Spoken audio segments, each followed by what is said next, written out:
30 వసంతాల మధుర ప్రయాణం.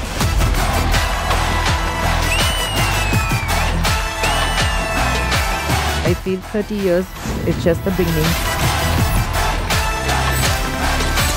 30 సంవత్సరాలు కనుక వెనక్కి వెళ్తే ఎందుకు వెళ్ళాలి? ఏం పని పాట లేదా? ఈటీవీ ఉషాకిరణ సంస్థలకు వస్తే పుట్టింటికి వచ్చినంత ఆనందంగా ఉంటుంది.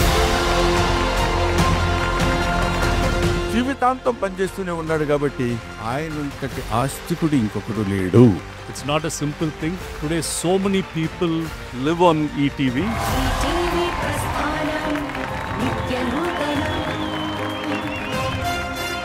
ఈ 30వ వేడుకకు రావటం అన్నది అది నాకు బాధ్యత. రామాజులతో అనుబంధం తలుచుకుంటేనే కళ్ళు చెమస్తాయి. నేను కనుమరుగై ఉండొచ్చు, కానీ నా కలలు జీవించే ఉన్నాయి. మీ టీవీ, మన టీవీ, మన అందరి టీవీ.